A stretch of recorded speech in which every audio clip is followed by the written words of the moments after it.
Hello friend, today we will start the new chapter Heron's formula। इस chapter में हम लोग क्या देखेंगे कि किसी भी ट्रायंगल का एरिया हम लोग कैसे फाइंड आउट करेंगे जब आपका 3 साइड दिया हो, आपका एल्टीट्यूड नहीं दिया हो।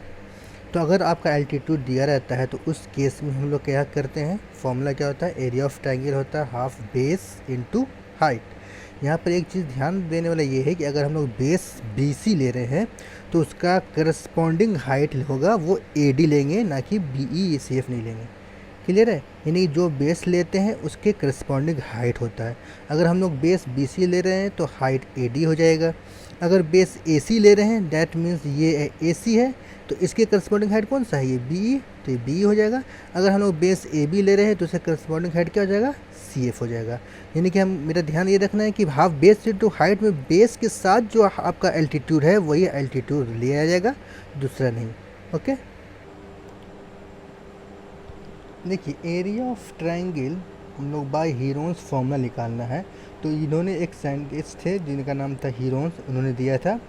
इसमें क्या होता है कि जो हीरोन्स फॉर्मूला तब हम यूज़ करते हैं जब किसी भी ट्रायंगल का एल्टीट्यूड गिवन नहीं हो और सिर्फ क्या हो, साइड दिया रहे। और वो कैसा ट्रायंगल हो, स्केलन। यहाँ पर हम लोग स्केलन वर्ड क्यों यूज़ करें, स्केलन ट्रायंगल में हीरोन्स फॉर्मूला यूज़ करें। देखिए ये हम लोग एसोसियलिस ट्रायंगल और इक्विलेटरल ट्रायंगल में यूज़ कर सकते हैं, बट हम लोग वहाँ पर अगर तीनों साइड दिया हुआ है तो उस केस में हम लोग वहाँ पर base into height, half base into height होता है, उसका यूज़ करके भी हम लोग निकाल सकते हैं। कैसे निकाल सकते हैं बताते हैं। यानी कि यहाँ पर क्या देखा हम कि अगर स्केलन ट्रायंगल है तब हम हीरोन्स फॉर्मूला यूज़ करें, क्योंकि हीरोन्स फॉर्मूला थोड़ा कैलकुलेशन ज़्यादा होता है। अगर हम लोग हाफ बेस इंटू हाइट से अगर एरिया निकाल ले तो हम लोग को आसानी होगी। देखिए एक्चुअली होता है क्या है, अगर किसी भी एक्सोसेस ट्रायंगल है या इक्विलेटरल ट्रायंगल है तो जो इक्विलेटरल ट्रायंगल जो मीडियन होता है और एल्टीट्यूड होता है वो क्या होता है, किसी भी इक्विलेटरल ट्रायंगल का सेम लाइन होता है। तो मीडियन क्या होता है, एल्टीट्यूड क्या होता है, दो वर्ड है। तो मीडियन वैसे लाइन को बोलते हैं, कोई भी लाइन किसी भी ट्रायंगल से एक वर्टेक्स है उसकी अपोजिट साइड पर एक जो लाइन ड्रॉ होता है, जैसे यहाँ पर AD, ये एक वर्टेक्स A से BC पे ड्रॉ हो रहा है और ये लाइन अगर इस BC को बाइसेक्ट कर दे, इक्वली डिवाइड कर दे तो ये AD कहलाएगा मीडियन। और वही ये लाइन अगर इसी ऑपोजिट साइड पर अगर परपेंडिकुलर है तो वो कहलाएगा एल्टीट्यूड। तो आइसोसेलेस ट्रायंगल में क्या होता है कि अगर जो इक्वल साइड है क्या वर्टेक्स से, दो इक्वल साइड का जो वर्टेक्स बनता है उससे अगर हम लोग एल्टीट्यूड ड्रॉ करें तो वो मीडियन भी होता है, दोनों सेम होता है ना आइसोसेलेस ट्रायंगल में। ठीक है, तो अगर ये आपका 12 है, ये 12 है, पूरा 10 दिया हुआ है अगर साइड, तो क्या करेंगे, एक हम लोग परपेंडिकुलर ड्रॉ कर देंगे एल्टीट्यूड, तो ये क्या बन जाएगा, उसका एक आपका मीडियन हो जाएगा, जिसका ये 5 हो जाएगा, ये 5 हो जाएगा। अब इस ट्रायंगल का यूज़ करके पाइथागोरस थ्योरम यूज़ करके हम लोग उसका हाइट निकाल सकते हैं। तो इसी तरह हम लोग इक्विलेटरल ट्रायंगल में कर सकते हैं। अगर तीनों साइड दिया हुआ है तो क्या कर सकते हैं, एक परपेंडिकुलर ड्रॉ करेंगे। तो मुझे बस ये ध्यान रखना है क्या कि अगर आइसोसेलेस ट्रायंगल है तो परपेंडिकुलर उस वर्टेक्स से ड्रॉ करेंगे जो इक्वल साइड बना रहा है, ना कि यहाँ से नहीं करेंगे। तो ये आप अगर ऐसा हम लोग ड्रॉ कर देते हैं, परपेंडिकुलर ड्रॉ कर देते हैं, तो इस केस में ये इसका मीडियन नहीं होगा, यानी ये इसको बाइसेक्ट नहीं करेगा। तो इसलिए यहाँ से हम लोग नहीं निकाल पाएंगे, इसका एल्टीट्यूड वैल्यू नहीं पता चलेगा कि इस ट्रायंगल में इसका वैल्यू क्या है। इसलिए हम लोग वैसा वर्टेक्स से ड्रॉ करेंगे जो क्या हो, इक्वल साइड से बना हो। ठीक है, तो अब आते हैं हीरोन्स फॉर्मूला में क्या है। हीरोन्स फॉर्मूला क्या बोलता है कि अगर किसी भी ट्रायंगल का 3 साइड दिया हुआ है, जैसे यहाँ पे एक ट्रायंगल देख लीजिए ABC, तो इस ट्रायंगल में अगर स्केलन ट्रायंगल है तो ठीक है। तो यहाँ पे क्या होता है, यहाँ पर फॉर्मूला होता है S√S into S-B into S-C। ठीक है, तो यहाँ पर ABC एक स्मॉल में है, क्या मतलब, देखिए अगर आपका कैपिटल लेटर यूज़ हो रहा है, कैपिटल A हो रहा है, तो इसका मतलब क्या बोल रहा है, ट्रायंगल का एंगल के बारे में बता सकता है या किसी ट्रायंगल के वर्टेक्स बारे में बताता है।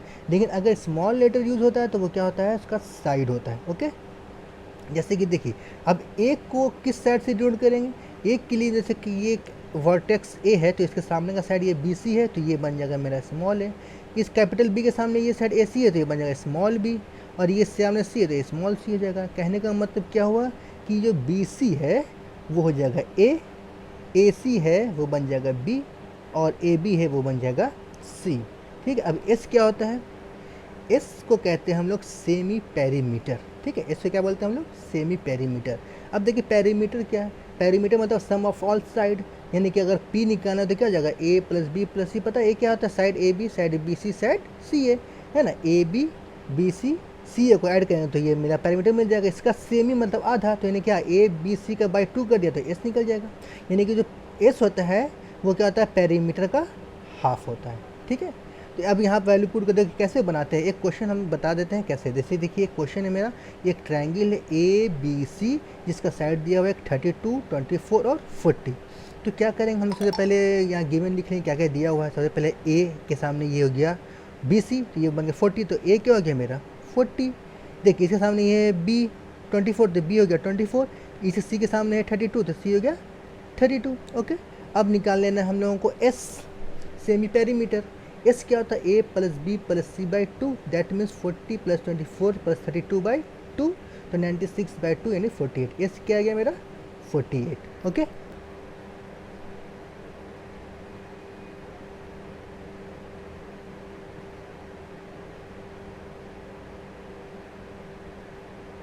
तो हीरोन्स फॉर्मूला से लिखने से पहले क्या करते हैं हम लोग, सबका वैल्यू निकाल लेते हैं। जैसे कि मेरे पास फॉर्मूला क्या है, देखिए फॉर्मूला है मेरे पास S, S minus A, S minus B, S minus C. मतलब क्या करेंगे, सबसे पहले एस का वैल्यू निकाल लेंगे, फिर एस माइनस ए का वैल्यू निकालेंगे, एस माइनस बी का वैल्यू निकालेंगे, एस माइनस सी का वैल्यू निकालेंगे। तो यहाँ पर क्या किया हमने, सबसे पहले क्या है एस का वैल्यू निकाल लिया, एस मेरा आ गया 48। ओके, अब क्या करेंगे एस माइनस ए, एस क्या था 48, ए क्या था 40, तो 48 माइनस 40 क्या आ गया 8। इस एस माइनस बी करेंगे 48 माइनस 24 कितना है 24, एस माइनस सी करेंगे तो 48 माइनस 32 कितना आया 16। अब इसको फॉर्मूला में बैठा देते हैं, तो एरिया ऑफ ट्रायंगल क्या आ जाएगा S, S minus A, S minus B, S minus C, यानी एस की जगह में 48, इसके जगह में आपका लिख देंगे आपका 8, एस माइनस बी की जगह में 24, एस माइनस सी की जगह में 16। अब देखिए यहाँ पर हमको इसका स्क्वायर रूट, एक चीज़ बहुत ध्यान देने वाली चीज़ क्या है कि अगर हम इसको मल्टीप्लाई करें फिर इसका स्क्वायर रूट निकालें तो बहुत लेंथी प्रोसेस जाएगा। सबसे पहले तो मल्टीप्लाई करना है डिफ़िकल्ट टास्क, उसके बाद इसका स्क्वायर रूट निकालना। तो क्या करना है, जो भी आपका दिया हुआ है सबको प्राइम फैक्टराइज कर ले। ठीक है, जैसे कि 48 को हम लोग क्या करते हैं प्राइम फैक्टराइज कैसे क्या जाता है पता है ना, जैसे कि देखिए बता देते हैं। जैसे 48 है, ठीक है, 48 को प्राइम फैक्टराइज करना है तो क्या करेंगे 2 से जाएगा। ठीक है, तो 2 12 6 3 ओके 1। तो यानी 48 को क्या लिख सकते हैं, 48 को लिख सकते हैं 2 इंटू 2 इंटू 2 इंटू 2 इंटू 3। इसको बोलते हैं हम लोग प्राइम फैक्टराइजेशन, मतलब प्राइम नंबर में तोड़ना। ठीक है, जब 2 3 क्या है प्राइम नंबर है, तो यह क्या क्या हम यहाँ पर देखिए, यहाँ पे क्या किया इस 48 को इसी तरह तोड़ के क्या किया 2 इंटू 2 इंटू 2 इंटू 2 इंटू 3, ये 48 लिख दिया। 8 को क्या लिख सकते हैं, इसकी तरफ फैक्टराइज करेंगे तो 2 इंटू 2 इंटू 2 आएगा। 24 को करेंगे तो क्या आएगा 2 इंटू 2 इंटू 3 इंटू 2, है ना, देखिए 2 इंटू 2 इंटू 2 इंटू 3 आपका क्या आ जाएगा 24। अब 16 करेंगे तो 4 बार 2, 2 इंटू 2 इंटू 2 इंटू 2 4 बार। अब क्या करेंगे, देखिए ये जो रूट एक ऐसा घर है, एक ऐसा जगह है जहाँ पर आप जब भी निकल सकते हैं बाहर तब जब आपके साथ कोई पेयर हो, यानी अकेले आपको निकलने नहीं देगा वो। तो क्या करेगा भाई, सब पेयर के साथ निकलेगा, यानी कि पेयर होना चाहिए। तो ये 2 देख कितना पेयर बन रहा है, एक बना पेयर 2 का, एक बना पेयर 2 का, एक बना पेयर 2 का, 2 यहाँ बना, यहाँ बना, यहाँ बना और फिर ये बना। तो कितना पेयर बना 2 का 1 2 3 4 5 6 7, तो 7 पेयर बना तो 7 बाहर, क्योंकि अब पेयर बन गया तो रूट के बाहर चल जाएगा। तो क्या हो जाएगा 1 2 3 4 5 6 7 7 रूट आ गया। अब 3 का कितना बना, 3 का एक ही पेयर बनता। अब रूट के अंदर ऐसा कोई नंबर नहीं हो जाए जिसका पेयर नहीं हो, सबका पेयर हो गया तो रूट खत्म। ठीक है, तो अब सब बाहर आ गया, इसको मल्टीप्लाई करेंगे तो 348, इसका एरिया हो गया ये 384 इसका एरिया। तो यही था आपका हीरोन्स फॉर्मूला। अब नेक्स्ट वीडियो में आपको अगला और क्वेश्चन बताएंगे, तब तक के लिए बने रहिए।